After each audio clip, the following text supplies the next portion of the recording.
From inside the visiting radio booth at M&T Bank Stadium, it is the Banner Ravens podcast. Paul Mancano and Jonas Shaffer, after a dominant Ravens victory over the Miami Dolphins, 56-19. Say it again. Yeah, Lamar Jackson throws 5 touchdown passes. The Ravens put up 56 points, but the only number that matters today, Jonas, is 3. That's the number of Banner reporters who spilled their coffee today, and I was one of them. And hopefully you don't see my coffee-stained shirt. Jonas, as we are live on YouTube, Twitter, and Facebook from the press box here, what is your word of the day after the Ravens clinch not only the AFC North, but the top seed in the AFC and a first-round bye? It can be no other word but a word that's not a word, which is quarterbacky.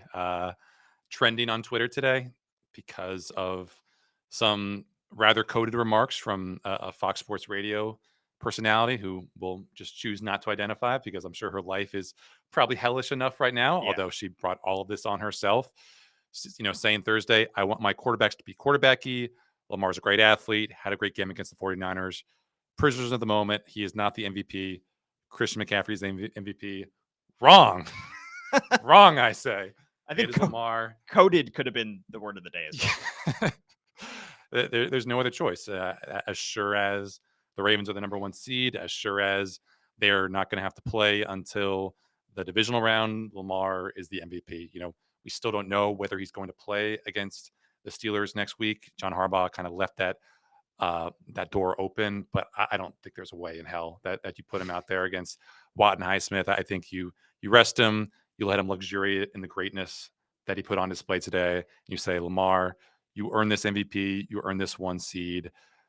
You don't have anything to prove until the next time we go out, which will be a playoff game. Absolutely. And if he put himself on the inside track for that MVP with that win over the San Francisco 49ers, then he has firmly grasped control of the MVP odds now, because that performance today, needing just 21 pass attempts to complete 18 passes, throw for 321 yards, 5 touchdowns. He added 35 yards on the ground as well. He utterly eviscerated this Dolphins defense, and he didn't need every possession to do it. He was sitting out the last couple possessions with Tyler Huntley in his stead. Lamar is, as you wrote on the BaltimoreBanner.com, where you can subscribe $1 for 6 months, that he is a much different quarterback than he was in 2019. And we talked on our last podcast about how this season might be better than his 2019 season, but it's a much more evolved and a much different style of play that he is out there. And that's not to say that the 2019 Lamar Jackson was not incredibly effective, running for 1,200 yards. Lamar is still leading all quarterbacks in terms of rushing, but what he has done through the air this season without a true number 1 wide receiver while missing running back Keaton Mitchell for most of the season, while missing Mark Andrews for the last several weeks, has been nothing short of remarkable. Lamarkable, as Ian Eagle would say. You just look at these splits today, and again, this is a Miami Dolphins defense that was top 4, top 5 in pretty much any category you can imagine since week 8. Versus the blitz today, 8 for 10, 207 yards, perfect passer rating. Under pressure, 4 for 4, 67 yards, perfect passer rating. Play action, 9 for 10, 159 yards, perfect passer rating. Over 2.5 seconds, perfect passer rating. Under 2.5 seconds, just under a perfect passer rating. He got blitzed. He was perfect. He wasn't blitzed. 10 for 11, 114 yards. He did everything. Miami threw the kitchen sink at him, and he batted it away like a fruit ninja. It was just ridiculous. Who remembers that game? That's a real throwback there, Jonas. Not me.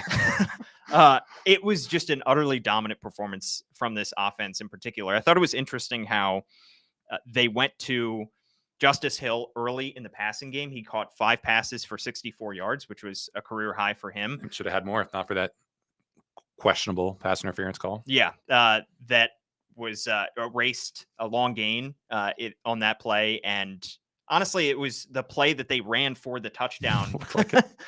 A couple plays later on that same drive, and they flag Isaiah Likely for it the first time, essentially a pick play, and then Rashad Bateman gets away with it. Rashad Bateman getting out of the Rashad Bateman zone. He, finally, in terms of He hit season's highs in terms of receptions, in terms of receiving yards.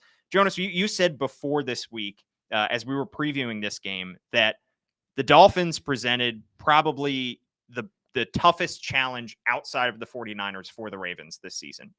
Last week might have been the Super Bowl preview. This week might have been the AFC Championship preview. But we ended that podcast with you asking the question, would a blowout shock you? And we both said no, because we've seen this Ravens team blow out playoff hopefuls in the Lions, who are now clinched their way into the postseason, the Seahawks, who are playoff hopefuls, and the 49ers, who are probably going to get that top seed in the NFC. And now they have absolutely dominated the Dolphins. I know that later on in the podcast, we're going to talk about the ghosts of 2019, but you cannot be anything less than impressed and see any other team at the top of the NFL power rankings than the Baltimore Ravens right now. They are the most complete team. They continue to answer every question that is asked of them. And the dominant performance on offense today showed that they're not just relying on this defense that is probably going to finish the season near the top in terms of points allowed and yards allowed. Yeah, I think there are more similarities than there are differences between this juggernaut of a team and that 2019 juggernaut of a team, right down to the iffiness of this run defense. But I think what is most interesting to me, and maybe most important for this Ravens team as they head into the playoffs, is when the Ravens were rolling down the backstretch of that 12-game winning streak in 2019, they weren't facing anywhere close to the gauntlet that this game 4 of game 5 that this stretch has been, that this stretch will be. When they came back from the bye, obviously, nice fortuitous timing. They had the option of taking that bye week after they got back from London. They said, no, we don't want it. They ended up getting it later in the season, and it set themselves up for a make or break stretch. LA, Jaguars, 49ers, Dolphins, Steelers, 4 teams that are maybe going to go into the playoffs. We don't know what's up with Pittsburgh, but football, or FTN now, had that as the hardest remaining schedule in the NFL for when the Ravens got back.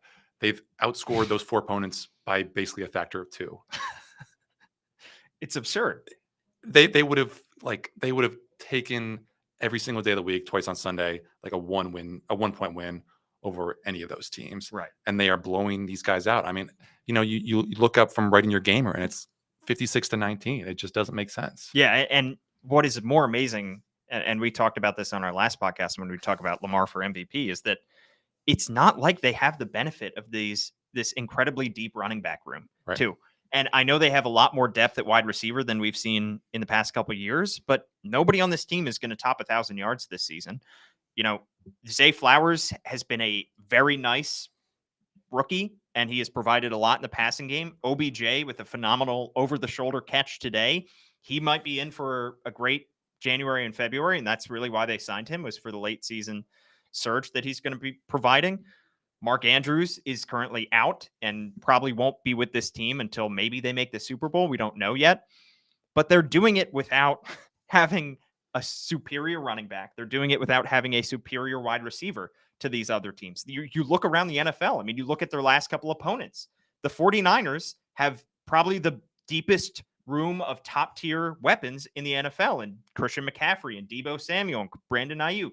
The team that they were facing today, I know they were without Jalen Waddle, I should say, but Tyreek Hill was in and out of the lineup today because apparently he was probably dealing with some injury stuff. Yeah. He is still, I think today he reached 1,700 yards and became casual 1,700. Became the only wide receiver in NFL history to have multiple 1,700 yard seasons.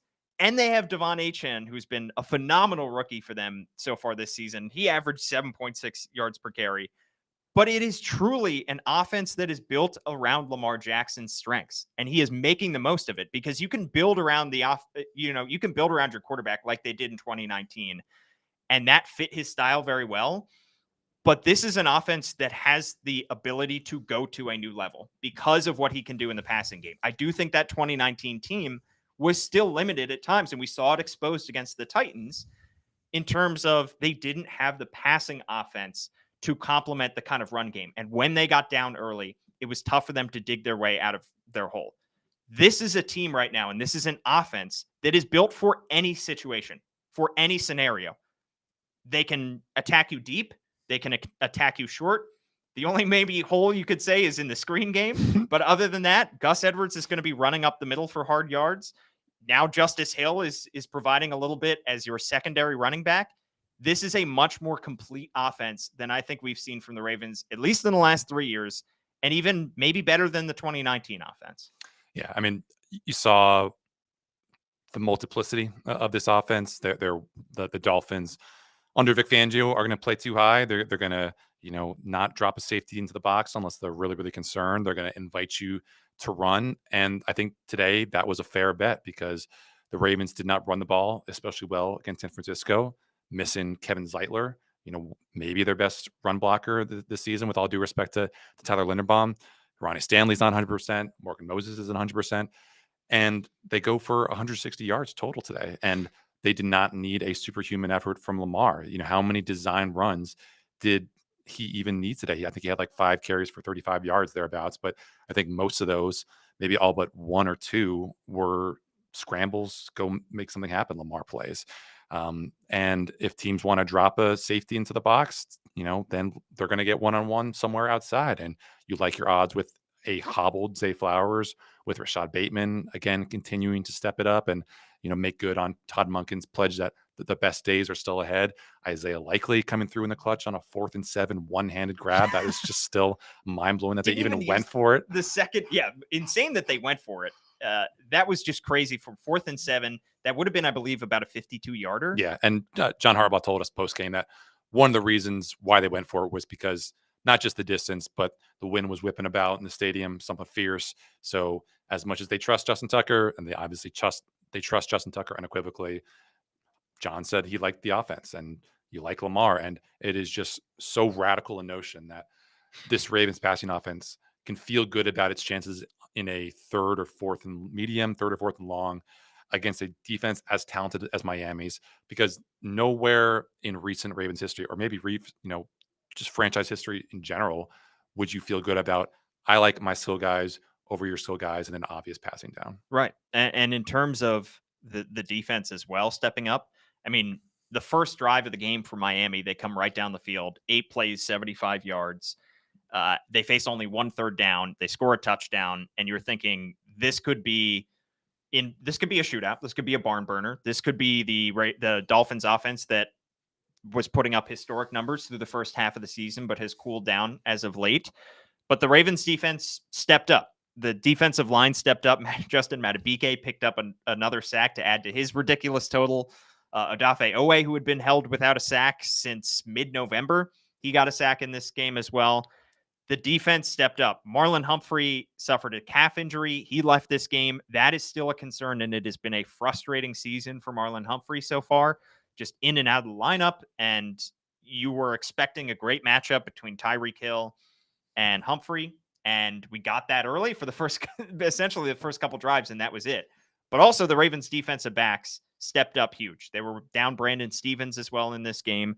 You saw Kyle Hamilton too. Kyle Hamilton, of course, their star safety. You saw Mike McDaniel, the Dolphins head coach, use so much motion and so much pre-snap movement in order to get the best matchups for Tyreek Hill. You saw him matched up against Marcus Williams that almost led to a touchdown that Tyreek Hill dropped. You saw him matched up against Ronald Darby, Rock Yassin, against Arthur Mollett, and they all stepped up. And the inside linebackers between Patrick Queen and Roquan Smith, who got his first pick of the season, which is crazy because he's had a phenomenal year and he's played 98% of the snaps. And we've said he's one of the Ravens MVPs, but he just has not had the counting stats, those flashy numbers to go with it. Good for him to get his first interception of the day and return it 30 yards. But the defense as well, you thought potentially the way this game started, they were going to be in for a long afternoon, but they tightened things up pretty quickly. I got news for you, Mike McDaniel. You are no longer the NFL's #1 Mike Mick. It is now Mike McDonald. It's a different spelling, though. Isn't one M-A-C? I know. Well, that's why I abbreviated it to Mike Mick. Mike Mick. Yeah. It's, again, Dolphins averaged. What about Mike McCarthy? Sorry. Couldn't they win the division? That's true. That's true. Dolphins averaged, 5-something yards per play. So not a bad day for them. But Tua averaged 6.2 yards per play offensively, though. Yeah. But the Ravens, as they did against the 49ers, and maybe if you want to kind of raise a potential red flag, it is that this defense perhaps is being a little too reliant on the big play. At some point you gotta get those success rates up so that you are not putting yourself again and again into a situation where the defense is in plus territory and you're going to need to either bow up at the goal line or you're going to need to make a big play. Yeah. And the defense did today. Geno Stone, another pick, Roquan Smith, the incredible one-hander, as just a testament to his intelligence. He was telling us post-game about how when Tua kind of whizzed that, in-breaking route by his head on the first or second drive, he was like, man, I knew we should have gotten that. And he sees it in that second quarter and just flies to the ball. It was just incredible to look at the replay and see him run like, he was kind of talking about Brock Purdy the previous week. Tua is a guy who maybe throws to spots. And if you know where those spots are going to be, you can run to him. And that's what he did. Got one hand on the ball, and that was all he needed. Yeah. And Lamar just, you see the difference in terms of the two quarterbacks. Lamar has not opened himself up to those kind of mistakes, those kind of backbreaking mistakes. I think the first half of the season, we were a little bit concerned about Lamar's tendency to fumble. Yeah. So far, and I think it's also a credit to the offensive line for keeping him upright, but it's also a credit to Lamar for holding on to the ball, for having, it seems like he has better pocket awareness than he ever has. He has avoided so many hits. We've talked about what he has done on the ground as well. Yeah, if I can butt in. Yeah.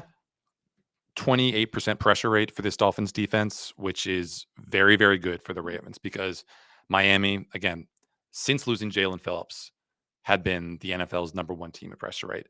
Basically half of opposing dropbacks, they were getting a pressure. So for the Ravens, with, again, as some, occasionally long-winded Lamar Jackson dropbacks can be because of his tendency to scramble and break structure and make plays, for it to be only 28% with the pass rushing talent that was on display for the Ravens to bow up the way that they did without Kevin Zeitler. Shout out to Ben Cleveland, who had a great game.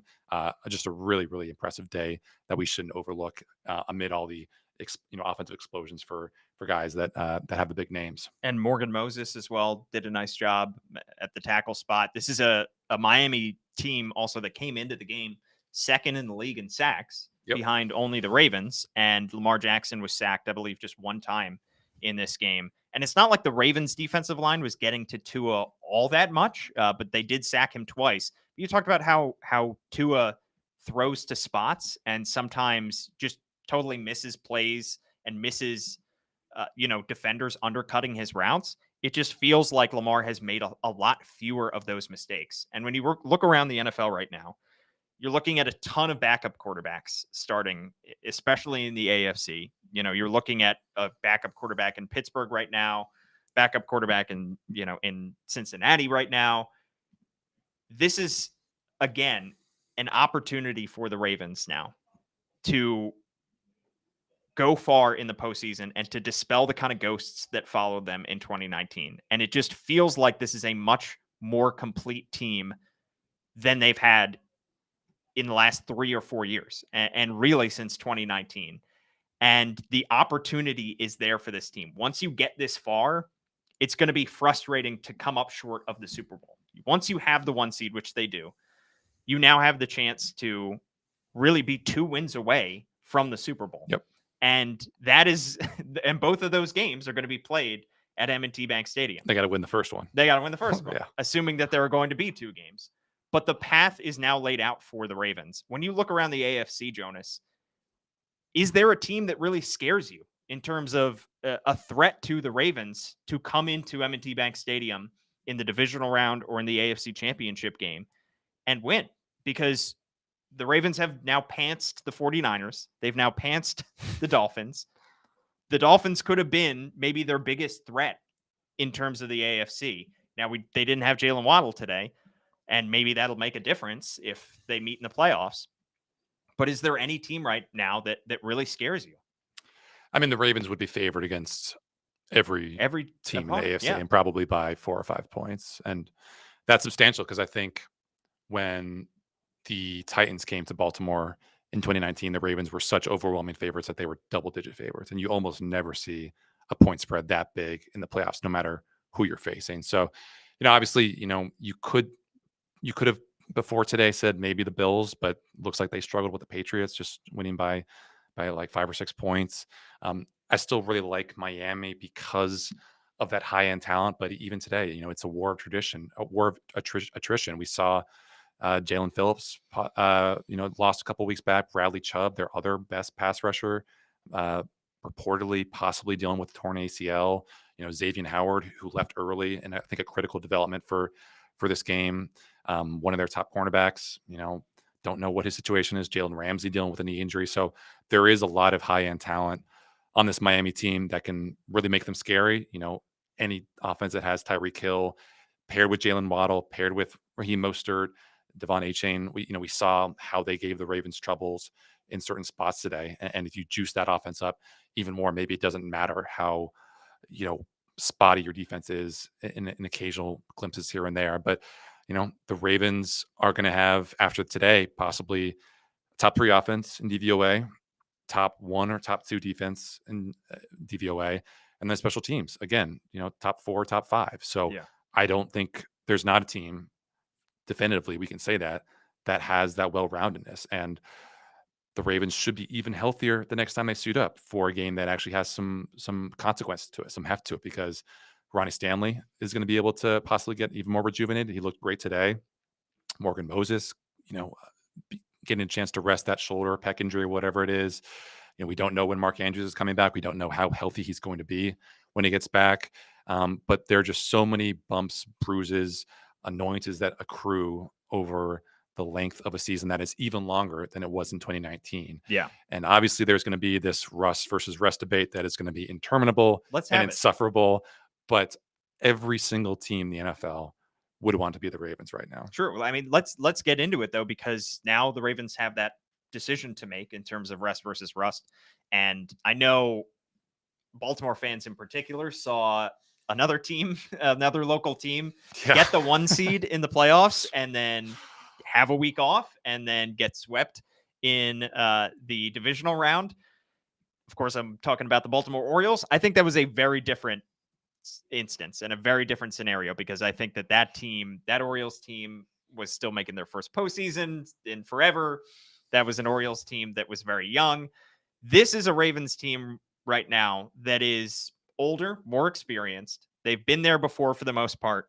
And I think that this is a week off and 2 weeks off is really what you're looking for here, because you want them to be as healthy as possible. I know there is some talk, about being one of the hottest teams entering the playoffs. The one seeded teams make the Super Bowl more than any other seed. Yep. And it's not just because of, having that bye week. It's because they are the best team and they have the health going into the Super Bowl.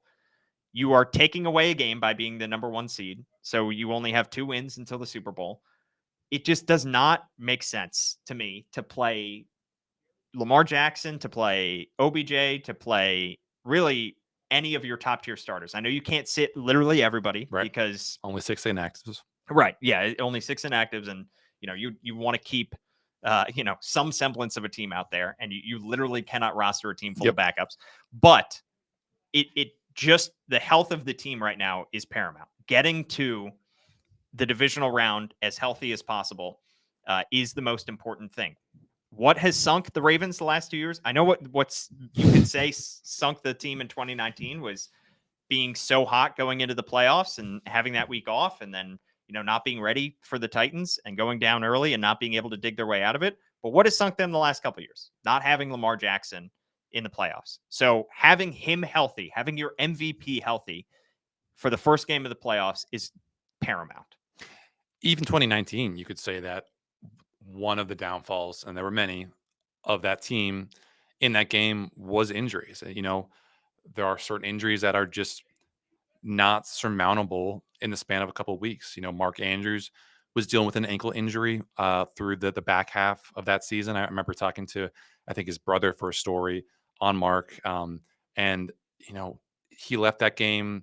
I think he tried to play through the pain, but his brother told me that as they were kind of heading to the airport after that loss, like, he could barely walk on his ankle.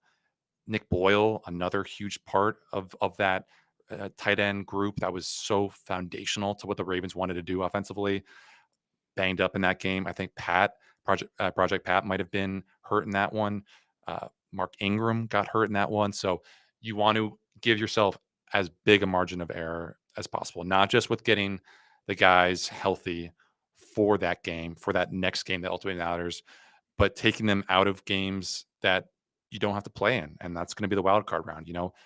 Players are going to get hurt. This is as long a season as there's ever been in NFL history. Guys are bigger, faster, stronger. The medicine has improved, but there's only so much you can do when your ankle gets, tweaked the wrong way, or your head gets knocked in a very uncomfortable way. I mean, you need to give yourself as many outs as possible. So if you don't see Kyle Hamilton practicing for the next, 2 weeks, I don't know if that's something that's on the table, but just don't freak out, because what matters is that he's not going to be put in harm's way, and he's probably going to be ready for that next game that matters. So, I'm sure John Harbaugh will go about things in a different way than he did in 2019. There wasn't a whole lot of practice the week before they started their, game week prep for the Titans. Maybe that's something that changes. Maybe there is a little bit more aggressiveness. Maybe there is a little bit more physicality in practice than there otherwise would be.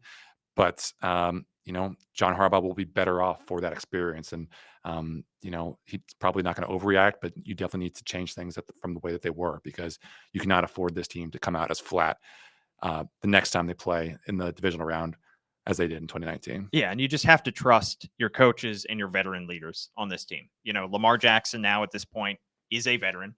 Roquan Smith is a veteran on the defense. OBJ was signed in part because of his playoff experience and having just won a Super Bowl a couple years ago with the Rams. And you have to trust John Harbaugh and Mike McDonald and Todd Monken to make sure that this team is ready.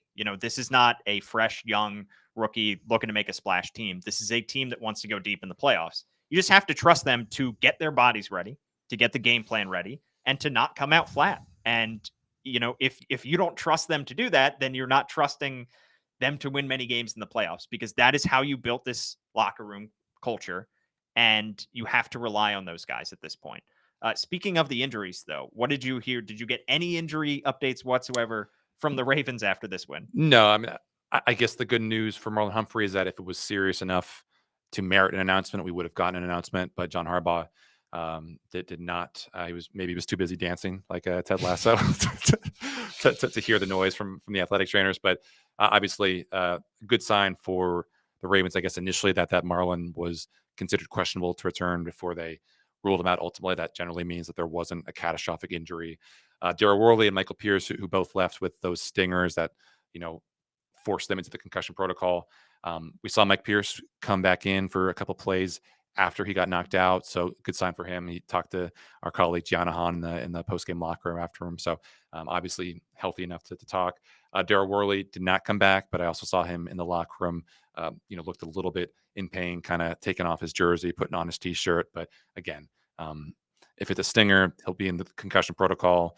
You need to worry about those guys, considering just how badly things can get from a head injury perspective. And if he can't play, then he can't play.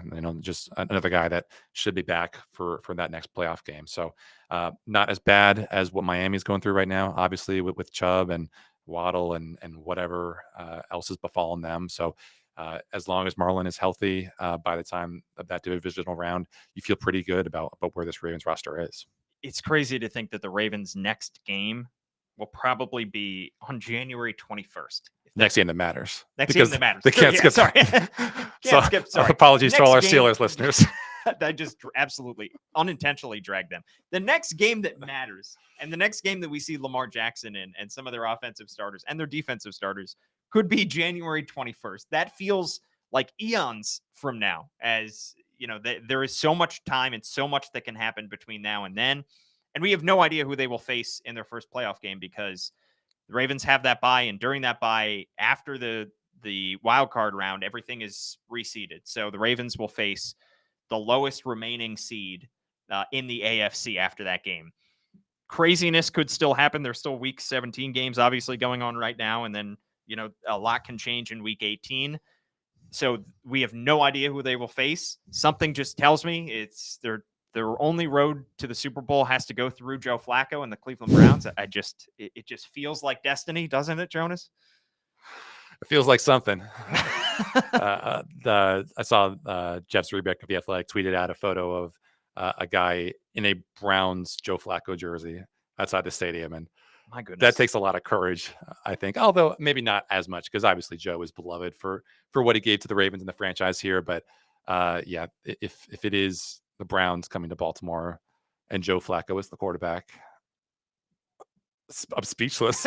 Consider, I mean, especially when you consider the last time that Lamar and Joe were together on a field. It was here. It was not an especially pleasant day for Lamar Jackson. That was the loss to the Chargers 2 weeks after they'd beaten them. Lamar was in the embryonic stages of his development as a passer. Just, the run game couldn't get anything going, so they had to rely on Lamar as passer. Wasn't up for it. The defense couldn't give the Ravens enough juice to get to the finish line. And, that was a game where there were fans chanting for Joe Flacco to go back in the game because he was at that point the more accomplished passer, maybe the more reliable passer. Joe, to his credit, stepped aside, did not make a fuss about it during the game, did not make a fuss about it after the game. And that was the last time we saw Joe in a Ravens jersey. He was traded that offseason. And I think that was an important moment in not only Joe's time here in Baltimore, but Lamar's as well, because for as unflappable as Lamar has been over his career, I still think it probably was really meaningful to him that the guy that he took the job from, just straight up, did not cause a ruckus about how he should have been the one to kind of finish the job. And it's, if those two guys are reunited in a divisional round game, that is going to put those two teams one win away from the doorstep of the Super Bowl. It's going to have an abundance of storyline. It's going to be, it's hard to wrap your brain around, honestly. It will just feel Obi-Wan Kenobi and Anakin Skywalker is the vibes that you'll get from that. That just about does it for our show today, but there's plenty more coverage at thebaltimorebanner.com. You can follow Jonas on Twitter at Jonas_Shaffer, but you probably already do. I'm at Paul Mancano and at All Banner Sports as well. Please like, review, rate, give us your thoughts on the podcast anywhere that you are listening. And of course, we are going live on video format. We'll have another episode for you, I think, this Thursday at 11 a.m. We're trying to make that a thing regularly. So thanks so much for tuning in on this New Year's Eve. Happy New Year. Happy New Year. Hopefully you get to enjoy the final 5.5 hours of New Year after the Ravens pick up a dominant 56-19 win over the Miami Dolphins. They're AFC North champs. They are at the top of the AFC. They have the bye week, and they're feeling good right now, Jonas. What do you think Brandon Hyde would recommend the Ravens do in terms of rest versus rust? I mean, they won't have the same clubhouse celebration. If there was not a lot of champagne. Yeah, they won't be today. They won't be covering Zay Flowers with condiments like they did. The Orioles did Heston Kjerstad. Is Zay even old enough to drink? Yeah, I think so. Yeah, come on. It's close, though. It is really close. Thanks so much to everybody for tuning in. For Jonas Shaffer, I'm Paul Mancano.